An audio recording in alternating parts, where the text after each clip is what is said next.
All right, so you want to outsource. Why do you want to outsource? Well, obvious reasons, right? You want to grow your team, you want to grow your business, and you want to do it without spending quite as much money as you would hiring locally. Well, I'm here to tell you that outsourcing can be a very effective strategy, not only to save money, but also to get some really awesome people to help you kick some butt. So these are my best 10 tips for outsourcing. Let's jump right into this thing with number one.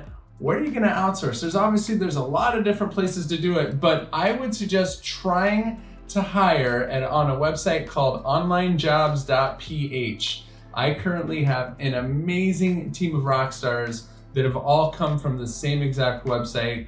I can't recommend it enough. Every single person on OnlineJobs.PH is in the great country of the Philippines. I love it for so many reasons. Not only does it give you a great sampling of talent to choose from, people in the Philippines usually speak great English, and you can find literally any kind of skill from web development to social media to you name it, even writers that are really, really quality people.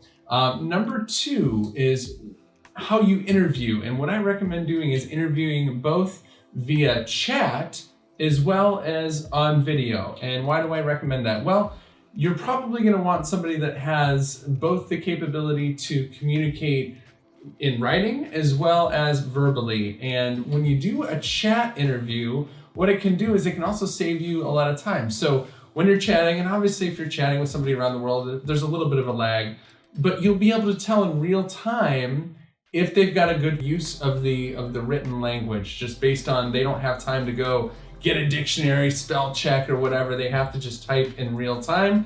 And then obviously that's your first filter. Your second filter then is going to be the video interview. All right, third tip, whenever you do find that person that you think is a rock star, always start them out with a 30-day trial. So what that does is it really puts a window that they know that they have to kick some butt.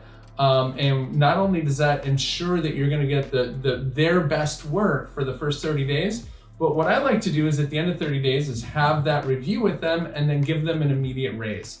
I'll tell you that obviously people are attracted to outsourcing because it saves money.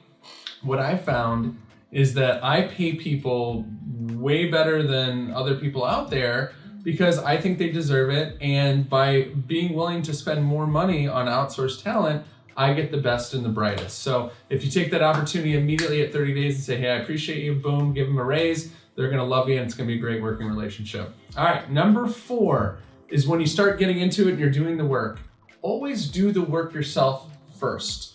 All right, here's what I mean by that. Let's say you have a process and you want to go, on YouTube and do this thing, or you want to go, it doesn't really matter what it is. Maybe they're prospecting for clients or whatever. You don't just assume that they're going to figure out the best way to do it. So what you want to do is you want to go and do the process, right? Just go online, do it. And then what I like to do is the next tip is to record that process on a video. And the tool that I use is called Loom. Of all the tools that I've used online, it's probably the one that's changed my life the most. Loom allows you to record videos and instantaneously get a link to that video without having to upload or download or any of that kind of stuff. So whatever you're gonna do, you do it first, and then the next tip is record it on video using Loom so they can actually see it being done. And tip number 6 is that you then have your virtual assistant document that process. So they've got a video, that's great, and they could probably follow those instructions, but the way that you make sure that they can follow those instructions is they turn them into the written step-by-step documentation. And that way you know that they know what they're doing. And additionally, if you're going to pass that job off to somebody else, it's now in written documentation, and written documentation is a lot more handy when doing processes over and over. All right. Number 7 is to always be sure to give specific deadlines. I screwed this one up a lot when I started outsourcing. I would just give them a job and I would say, hey, just get it done as soon as possible. I'll tell you that especially when you're doing work without a lot of management, which that's your goal, right? That you're trying to save time and you don't want to be spending a lot of effort having to worry about management. Make sure that you're very clear and specific, and don't just say a day, say I want this done by, the end of the day or by this time. Really, really important. I'm going to throw in a bonus tip at the end. I just thought of an additional one that I wanted to add. Number 8 is to have daily reports emailed to you. Every single day, at the end of the day, get an email report. And what that does is it not only keeps you up to date without having to spend that time, but it also just makes sure that they're in that mode of continually producing results for you. So every single day at the end of the day, they send you an email. All right. Number 9 is to have regular video huddles. I run a video huddle every single morning at 11:30, not only with my outsource team, but also with my team here in the United States. If you want to learn more about how to run a huddle, I'd highly recommend a book called The Rockefeller Habits. But some people call them stand-ups or whatever you want to call it, but just a very quick meeting. Go over things such as, this is what I did yesterday that was important. This is my most important thing to do for today. And then third is, what is the help that I need? So if you just follow that and everybody gives a report, you can usually run a meeting within 10 or 15 minutes. And then number 10 is always provide bonus incentives. Outsourced labor, you don't even think about it as outsourced labor. They're real people, just like you. They've got families.